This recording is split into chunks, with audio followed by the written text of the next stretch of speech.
Hello everyone, Just Podcast TV is here. Please don't forget to like and subscribe and hit the bell icon to get notified on new contents. Episode 260, Dream On.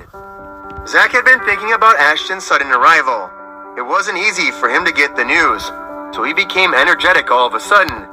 Madison told him over the phone that the person who brought Ashton back was arranged by Karen. There was no process, only the result. This was Madison's way of doing things, because she knew very well that Zach only needed to get an accurate result. Zach could not help but frown. He felt that Karen's sudden appearance was a little strange, but at the same time, Karen looked really pitiful. He also remembered that Manser followed behind him when he was young and vaguely called him Brother Zach, so he kindly took her in. However, he never thought that this matter was actually arranged by Karen behind her back. Sitting in the boss's chair, Zach pondered about this matter. According to normal thinking, Karen should have been instigated by Kyle to do this. But on the other hand, this could also have been done by Michael.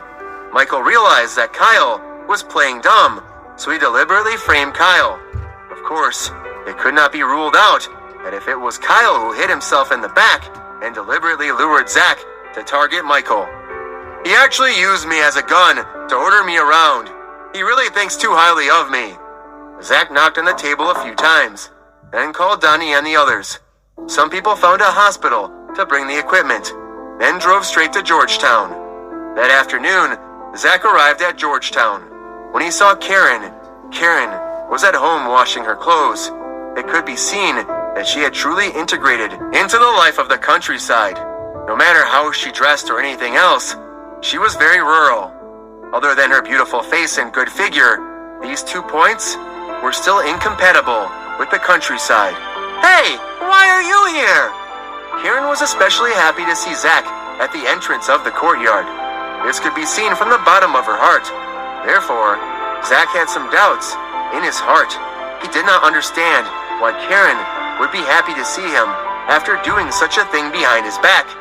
When he came close to Karen, Zach stretched out his hand and grabbed her neck. Karen was in panic. She did not understand why Zach would do such a thing. Zach's strength was still increasing. He grabbed her neck with one hand and lifted her off the ground. Karen only felt that her neck was tightly stuck and she could not breathe at all. Her white face also quickly turned red and turned purple. She kept beating and struggling, but it was still useless. Only when her eyes turned black and were about to faint did Zach throw her onto the ground as if she was trash. In the next moment, Karen, who had struggled over the line between life and death, hurriedly gasped for breath. She was so greedy that it seemed like she would charge for the air in the next second. Zach moved a stool and sat beside Karen. He took out a cigarette and lit it. He looked at Karen quietly as he smoked. Karen felt a little scared when he looked at her. Why are you doing this to me? Karen asked timidly. Zach flicked the ashes of the cigarette and said, My woman's face was scratched by someone. The person who scratched her face is called Ashton. Karen's heart skipped a beat when she heard Zach's words. She thought that this matter would not be a problem. She had already left the Marquez family, and this matter would not happen again. Quickly kneeling in front of Zach, Karen explained in panic. I'm sorry. I'm really sorry. When I was doing this, I was still in the Marquez family, but after a few days of planning, I escaped from the Marquez family. Furthermore, I didn't take the initiative to do this. It was Michael who forced me to do this. That night, he barged into my room and asked me to find someone to invite Ashton here. And after that, I will go and deal with your woman. I can't do it either. I really didn't want to do it. It was because of this incident that I managed to escape from the Marquez family. Karen had said a lot, but the overall meaning was that the mastermind behind this matter was Michael. It was Michael who forced her to do it. As for whether what Karen said was true or not, Zach could not be sure, but he had a way.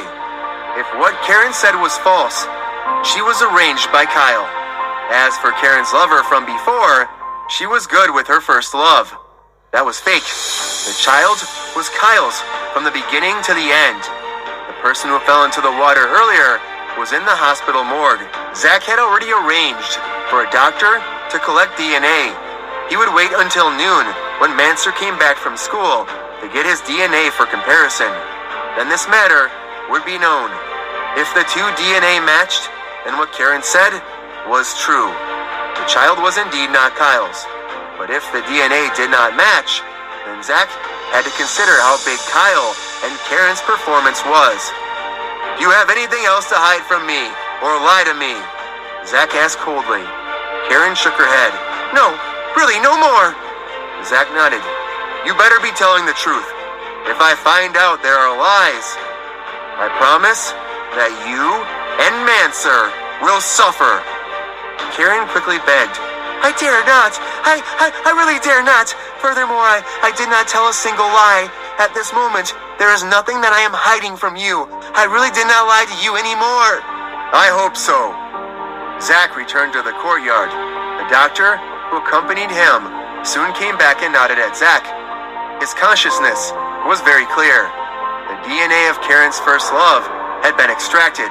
Not long after, Manser also came back from outside. The boss is going to fight back. Manser was surprised to see Zach, but he still lowered his head and shouted, Brother Zach! Zach looked at Manser for a while. This kid had really changed during this time in Georgetown. Not only was he strong, but he was also strong. Your skin's dark. He was wearing plain clothes. Even his spirit had improved a lot, and he no longer had the domineering and arrogant attitude he had in the past. This was growth. If Karen really did not lie, in that case, Zach would be happy to see this kind of growth. I brought a doctor here to help you check your body. It will be very soon. Karen did not know what Zach wanted to do, but she did not dare to say anything now. She could not do anything. She could only go along with Zach's meaning. Manser, listen to your brother. You do whatever your brother tells you to do. He won't harm you. Manser hummed in acknowledgement and followed the doctor. He thought the doctor was talking to him. Although he did say 30%, he said 70% to Zach. Zach knew that Karen only wanted to use this method to show her sincerity. However, things like sincerity still had to depend on facts. So Zach sat in the yard, waiting for the results of the DNA comparison. Karen was also waiting for the life and death of the two of them. When Zach sat in the yard, holding the results of the comparison, Karen held Manser's hand, looking very nervous. Mom, what is Brother Zach looking at? Your nutritional table. It should be fine. Karen did not know what Zach wanted to do, but she believed that it was definitely not a nutritional table. She only said that to prevent Manser from finding out and to prevent him from being afraid. Holding the comparative watch in his hand, Zach looked for the doctor in charge of comparing it and said to him, Change the name. Seeing Zach and the doctor muttering in the distance, Karen was especially worried in her heart. She was really afraid that something would happen. She did not hate Zach. She only had herself to blame for whatever had happened. However, this did not prevent her from being afraid. She was even more worried that it would impact the child. After 2 minutes, Zach took out the comparison sheet from the doctor and handed it to Donnie for him to keep. The comparison of the two sets of DNA was successful. Manser was indeed part of the Marquez family. This also meant that what Karen said before was the truth. After comparing that the person who did this to him was Michael, Zach could not help but admire this fellow for being able to act. Although he appeared to have no intelligence on the surface, he was actually able to see it clearly in the dark. Not only could he clearly see Kyle, who had been pretending to be a prodigal, but he also saw the huge threat that he had brought to him. Lend my hand to fight Kyle to the death, and you will reap the benefits from the side. What a scheme! He had already decided on the enemy in his heart. He had already prepared a way to deal with him. Therefore, Zach pretended that nothing had happened and came to his side. After nodding to Karen, Zach said to Manser, I don't care if your father is related to me or not. Since you called me Brother Zach, I won't ignore you. I will grind my temper here for 2 years. I will take you out in 2 years. Thank you, Brother Zach. Manser had really changed. He had become sensible and knew how to restrain himself. This was good. Zach left with his men. He did not do anything to Karen or Manser. This made Karen let out a long breath. She said to Manser, "Listen to what your brother Zach says in the future. He will treat you well, and you must not provoke him. As long as you don't provoke him, he will always treat you well. Do you hear me?"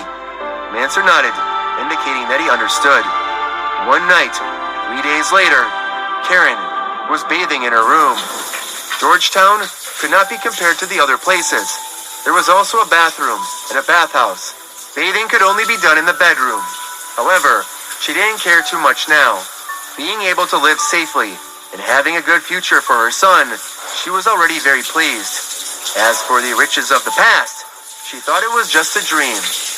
As the saying went, it was easy to live frugally, but it was hard to live frugally from extravagance to frugality. From this point of view, she was indeed very powerful to be able to live a peaceful life. However, just as she was quietly washing her good figure, a bang suddenly came from the outside, as if something had fallen to the ground. Following that, there seemed to be a painful groan, but after listening carefully, there was no sound at all. Karen thought that her son was in the yard, but she did not feel anything. She just thought that Manser was doing something in the yard. He had hit his finger or something. "Son of a bitch, be careful! You are already an adult! Don't always hurt yourself when doing things!" Karen shouted at the top of her lungs, but she did not receive any response. She did not mind and continued to rub her body. But in the next moment, she heard footsteps coming towards her room. "Son of a bitch! Mom is taking a shower! Don't go over! Ah!"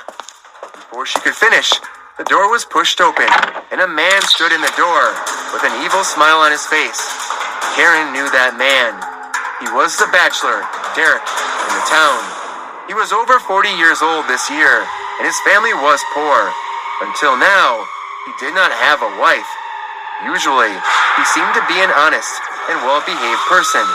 Whenever he met someone, he would be shy and shy. But tonight, he actually barged in. Karen was so scared that she screamed involuntarily. In the next moment, she subconsciously wanted to call Manser over to save her. Unexpectedly, Manser was not in the room. Karen's heart skipped a beat. Suddenly, she remembered the painful moans she heard after falling to the ground. She quickly rushed out of the house, but when she arrived at the courtyard, she directly collapsed on the ground.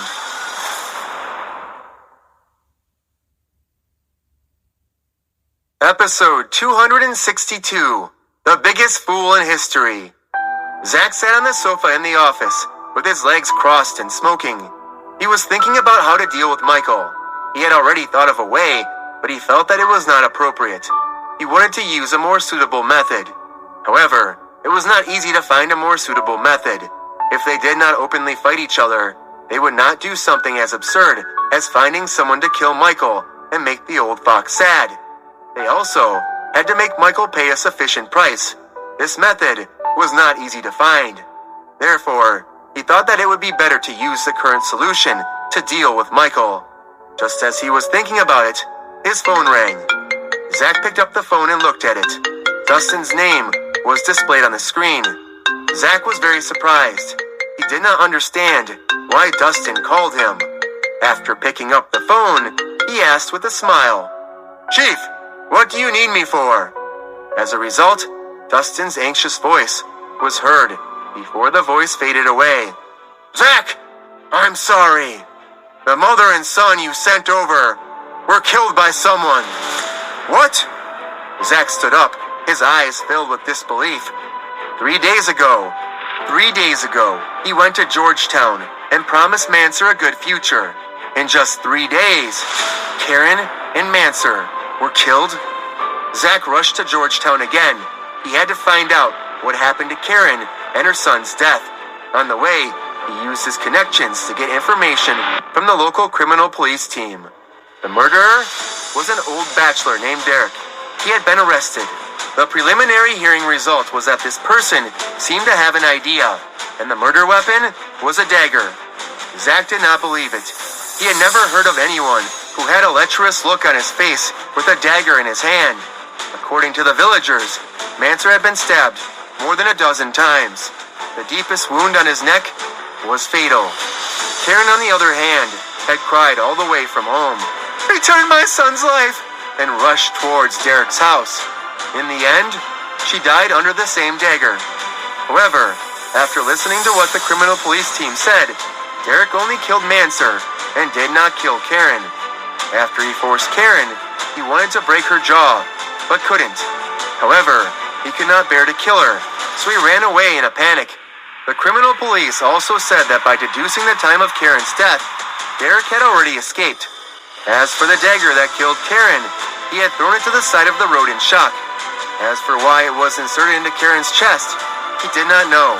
As for the dagger that came to his door, he said that the dagger had been stolen from Manser, and the police had indeed found Manser's fingerprints on the dagger.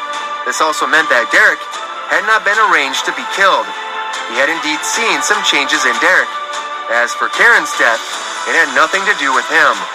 In other words, "I am already dead. If I really killed her, I will admit it. I really didn't kill her."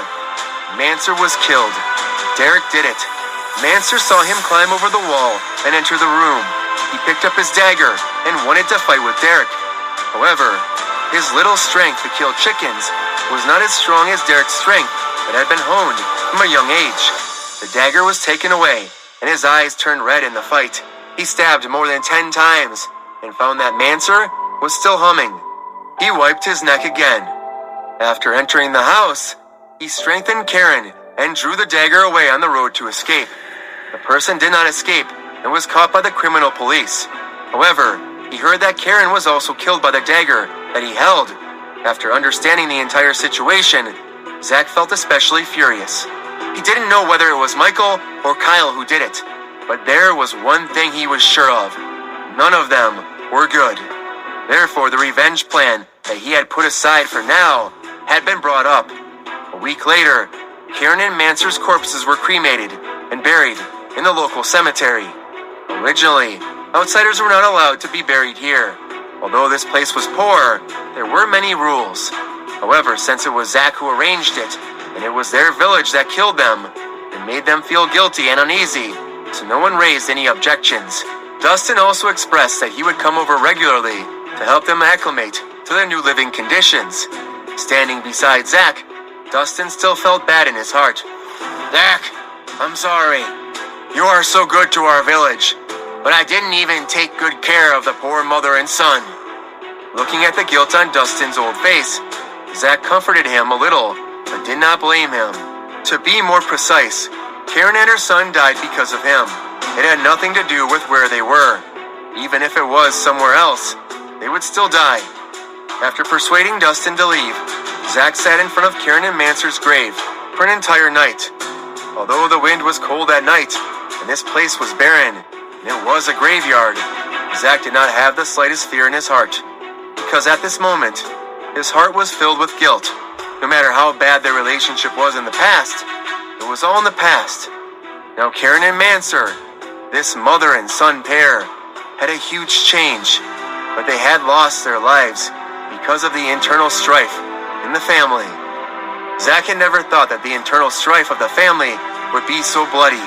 He had always thought that the sons will fight for the throne, that Quincy had mentioned would never appear in the family, and he would never use this kind of method. But now, it seemed like there was nothing that was impossible to protect the people around him, and nothing that couldn't be used. If they were to choose between their family and friends, Michael or Kyle, it would be better for them to die peacefully. Of course, this was a choice that they had no choice but to make. It was far from that moment. After all, after making such a decision, the person who was the most upset was still the old fox. The back of his hand and the palm were flesh. But how could it not hurt to cut any piece? When the sun came out the next morning, Zach wiped his face and said to Karen, "I also don't know who the person who wanted to kill you is, but I think you won't like Michael and Kyle, so I'll lend it to you two." After saying that, Zach got up and left, then returned to the car. After getting to the car, Zach laid in the back and signaled Donnie to drive. Donnie drove out of the village and asked, "Boss, where are we going? Are we going home?" Zach replied, "Not going home. Put the identification report I gave you last time into the file bag and send me to the airport." Donnie understood and tried his best to keep his speed steady. He turned on the GPS and rushed to the nearest airport. He knew that his boss, who had never taken the initiative to attack in front of his family, was going to fight back this time. Episode 263. I Hate It. Before boarding the plane, Zach called Kate, Larry, Carson, and Dr. Dusty and told them some things. In the end, he called Xena and ordered her to rush back to the island as fast as possible. He also told her that he would also go back. When Xena heard that Zach also wanted to return, she naturally agreed. However, she did not expect that Zach only firmly believed that it was only on the island that Kyle and Michael did not dare to touch her. Halfway through the turn of events, the two of them met. Karen and Manser died. It was either Michael or Kyle who did it. "You cannot stay outside," Zach said to Xena. "Huh?" Xena was stunned. She did not understand the situation at all. Although she knew that the two of them were not the same thing, she did not expect them to be this crazy. After asking about the specific reason, Xena was extremely angry. "After all, we have lived together for so many years. Whether it was his wife or Karen, it did not matter. How could the two of them do such a thing? It is simply too detestable. And Manser? Even though he isn't a real member of the Marquez family like me, he has still lived so much on the island." At this point, her eyes were filled with shock because she suddenly realized that she was not a member of the Marquez family. Then next time someone plotted against Zach or threatened him, wouldn't she be the most suitable target? Only then did Xena realize why Zach always told her to stay on the island obediently every time they met. "Brother, Xena wanted to say something, but she really did not know what to say. Zach wrapped his arms around her tender shoulders. "Don't worry. With me around, I can't bear to let you be in danger. I won't allow you to be in danger." Xena didn't want to say anything else when she heard this. Because her heart was very warm, she felt a strong sense of security with Zach around. After a series of twists and turns, Zach and Xena arrived at the island the next morning. After instructing Xena to go home and rest first, Xena went back to the red tile room to prepare to find the old fox. Along the way, Zach passed by Kyle's villa and happened to see Kyle lying on the reclining chair. He had a cigarette in his left hand and a cigarette in his right hand. He was enjoying the sea breeze under the sun, leisurely. Zach was furious when he saw this scene. Borrowing his anger, he roared angrily, "Kyle, you are a big mutt, the biggest mutt in history!" Kyle was stunned. He was leisurely sunbathing. What did he do to deserve a scolding? When he opened his mouth and wanted to ask Zach, he saw that Zach had already run away and went straight to the old fox's red tile house. After confirming that Zach was going to see the old fox, Kyle frowned. He did not even shake the reclining chair. No one knew what he was thinking about. After coming to the red tile room, Zach saw Quincy, who was fiddling with flowers and plants in the courtyard. "Hey! You just left for a few months. Why did you come back so suddenly? You have a conscience. Did you miss your father's father?" Zach was not in the mood to respond to Quincy's teasing. He directly handed the dossier, which he had copied using his connections, to Quincy. "Karen and Manser are dead." Quincy was holding a shovel with a flower in his hand, ready to move his nest. When he heard this, his hand trembled, and the flower fell to the ground. It was quite expensive. The old fox had said what kind of seed it was, but Zach had forgotten. It was quite valuable anyway. However, the old fox was obviously not in the mood to care about this flower anymore. He quickly got up and took the dossier into his hands. After carefully reading it, Old Fox was so angry that his body trembled. "Beast! A living beast!" Zach asked, "Do you know who this beast is?" The old fox was extremely angry. "No matter who it is, they are all beasts! The one is a wife and adopted son. The other is an aunt and a cousin. Which one is not a beast? Zach understood what the old fox was saying. He was scolding Michael and Kyle. Even he could clearly tell what was going on. It was impossible that the old fox could not see through it. After being stifled for a while, the old fox asked, "What do you want to do?" Zach did not say anything. He only asked the old fox, "Do the two of them deserve to die?" Quincy had nothing to say. In the end, he only waved his hand and returned to the house angrily. Manser and his mother did not deserve to die. If they deserved to die, they would not be able to live until today. They would not even be able to get out of the surrounding sea. However, Quincy could not answer. He said that they did not deserve to die. In that case, whoever made a move would have to bear the responsibility. If he said he deserved to die, it would be against his heart. Furthermore, he already knew that Manser was not his grandson, but that little guy was arrogant in front of others. In front of him, he was very sensible and obedient. He treated Manser as his own grandson, and Manser treated him as his own grandfather. The little guy hadn't even grown to the age of bickering with him, yet he was killed by someone. Furthermore, it wasn't his own grandson who did it. It was his own son who did it. How could he not feel his heartache? This was why he couldn't stop Zach. The back of his palm was full of flesh. How could he hold Zach down? Then he told him, "Don't fight! Michael is your cousin, and Kyle is your uncle. Don't fight for the peace of the family. If they hit you, you will be next to them." Was there such a rule in the world? No. Even the sparring partner was annoyed by the beating and wanted to fight back. There was also something that was quite bloody and dark, but had to be considered. As long as it was not too excessive, he would only turn a blind eye. Because if a family wanted to survive, the leader had to be a lion. Only a lion could subdue the pack of wolves that secretly bared their fangs. Only then could the family be maintained for a long period of time, a few hundred years of existence. The Marquez family was not a dynasty, but in this aspect, it was almost the same. On one side was his own grandson, and on the other side was the foundation left behind by the old ancestors. Which one should he let down? When Quincy took over the Marquez family, when had his hands ever been clean? Zach left the red tile room and went to Kyle's place. At this time, Kyle once again lay on the reclining chair, swaying back and forth in comfort. However, when Zach smashed the case file in his hand to him, the pot in his hand was smashed away and fell to the ground, breaking into pieces. Kyle was very angry and immediately slapped the armrest angrily. "Zach, I am your third uncle!" Zach replied, "Third uncle, Karen and my little brother are gone." Kyle was stunned. "Gone? What do you mean?" Zach pointed at the two big words on the file. "What do you think it means?" Kyle was shocked and immediately turned pale with fright. He quickly took the case file over. When he saw Manser and Karen were both killed, he immediately cried out in pain. "Heavens! Who is it? Who killed my wife and son? Who is it?"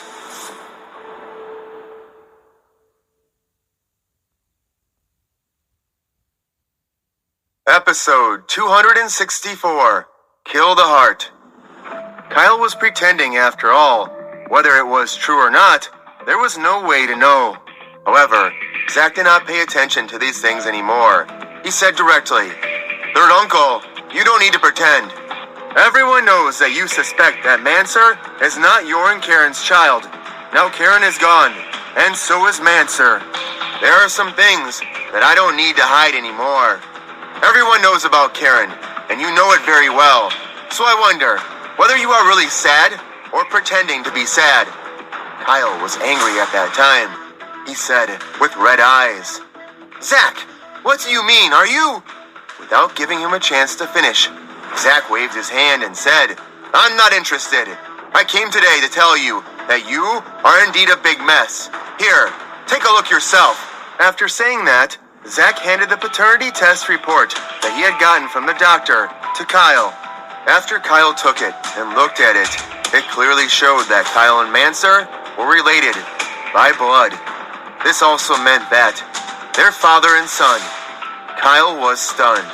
Impossible! This is absolutely impossible! Impossible? How is this impossible? You did an appraisal report before, right? Kyle did not answer Zach's question. However, he did not answer Zach's question, which was a tacit agreement. Zach sneered. Third uncle, you have been smart for your entire life. You have endured for your entire life. In the end, you still kept yourself in the dark. Do you know that after I accidentally met Karen and my little brother, I heard Karen crying and immediately went to find a doctor. I also don't believe that this is true. After all, Karen has been with that good friend for so many years. But do you know what the doctor told me? He said that you are the father and he is the son. I still don't believe him, so I went to a few more hospitals. But the results of all the tests were the same. Kyle waved his hand vigorously. That's impossible! That's impossible! I also arranged for people to look for many hospitals and make comparisons. Zach's face was full of ridicule. Are you really stupid, or are you pretending to be stupid? You can arrange for people to take this kind of thing. Don't you worry about the people you arranged. Who did you find to get it from? Who did you find to do the appraisal? Are they all from the family? Third uncle, this isn't your family alone. Think about it carefully. Kyle's heart skipped a beat. In an instant, Zach repeated the contents of both sides of the sentence. He understood. This was indeed not his family alone. If he could arrange servants to go east, others would arrange servants to go west. His first impression was that the child was not his. Thus, when he saw the appraisal report, he believed it.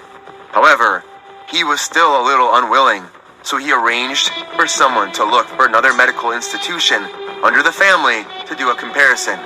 But the result was still the same. Because it was the family's, he was relieved, so he even changed a few medical institutions to the family's. However, it was only at this moment that he suddenly realized that the family was indeed not his alone family after Zach's reminder. At the very least, Quincy could control those people. Michael could control those people. Zach could control those people. And even Xena could. In the eyes of those people in the family, they were all members of the royal family. Each of their opinions was enough to crush them to death. After Kyle fell onto the deck chair with a pale face, Zach continued. You have been playing dumb for so many years. You have always thought that you were very smart and that you could tolerate it. But you are smarter than that old fox of ours? If this child was not yours, would the old fox allow his son to raise his grandson for so many years and let his son live like a king and let Karen and Manser leave this island alive? In order to convince Kyle to believe in this matter, Zach even brought up the old fox and even used the old fox's love for Manser. Although he felt a little guilty in his heart, he felt that it was only natural after he got angry. Kyle and Michael, neither of them were good, since both of them wanted to use him as a gun to order him around and let the two of them fight first. A dog fighting a dog's fur. Let's see who can fight who. I said, you are the biggest fool in history, but you are still angry and unconvinced? I hid Karen and my little brother so that one day I could explain the situation to you. But before I could return to the island, you actually sent someone to kill them. Are you stupid? Kyle's eyes were red, and his eyes were about to burst. After he got up, he forcefully broke the solid wooden reclining chair with a kick. This kick alone was completely different from his weak performance in the past. At this moment, he was truly angered. He roared angrily. I didn't kill Manser. He is my son. Even if I thought that he wasn't my biological son, I didn't have the intention to kill him. He has been treating me as his biological father for so many years. He respected me so much. I am a human. I am not a beast. How can I bear to kill him? The only person I sent to kill was that woman. She hooked up with him so many years and even took advantage of the moment when I wasn't paying attention to get together with Michael. They thought I didn't notice, but in fact, I know everything. She even stole money from her family to hang out with people. Why can't I kill her? I didn't kill her because she was with Manser all the time. My men didn't find a chance for her to be alone. It wasn't until that day that my men told me that he took advantage of the opportunity when Karen was alone to kill her. I was very happy. Karen deserved it. She deserved to die. She is unlucky. But he didn't tell me. Manser died too. He didn't tell me. Under Zach's coercion and enticement, Kyle revealed all the things in his heart. Perhaps he had already noticed, but now he could not care about that anymore. He just wanted to know, was Manser really his own son? However, since Manser had left home for such a long time, it was impossible for him to retrieve his DNA. Kyle could only hold this matter in his heart and could not provide any proof. Zach ignored Kyle and turned around to walk away. Episode 265. I'm going to work. Go and find out about your subordinate. The dagger he used to kill Karen was a dagger he used to kill Manser. Why didn't he tell you that Manser was dead? Did someone tell him? You want to kill your son as well? And the DNA comparison back then, who did you entrust the task to? Why are your subordinates? All of them. Why do they belong to someone else? Third uncle, you have played dumb for so many years. Is there any meaning? Aren't you still being played like a fool by others? After Zach left, Kyle powerlessly sat on the ground. He gritted his teeth and threw punches, one after another, onto the ground. His fist was broken, and blood oozed out. He had been plotting against Zach, and Zach was the one who posed the biggest threat to him. He thought Michael was a fool. But in fact, Zach did not target him at all. Instead, he protected Karen and Manser for him. Michael, whom he thought was a fool, had raped this woman. He had even tried to kill his child and even bribed his subordinates. I hate! Zach heard Kyle shout from afar, but he did not look back. This time, the trick was a bit cruel, but there was nothing he could do. He could not allow Kate, Zena, or any other woman to become the chess pieces of the family's internal strife. Now that Karen and Manser were both dead, he did not dare to imagine who would be next. He did not intend to fight, but Michael and Kyle firmly believed that he was their biggest enemy, forcing him to make a move. If that was the case, then let's fight. Let's see who will clean up the blood first. After leaving Kyle's residence, Zach paid special attention to the news on his side, but it was very quiet. There was no news from Kyle's side for an entire day, and no one had left the island. After dinner, Zena went for a walk on the island. She secretly asked, "Brother, did he see through it?" Zach shook his head. "I don't think so. With his temper, if he saw through us, he should go and cause trouble for us." His silence only proved that he had already started planning something. The longer the silence, the deeper his plan becomes.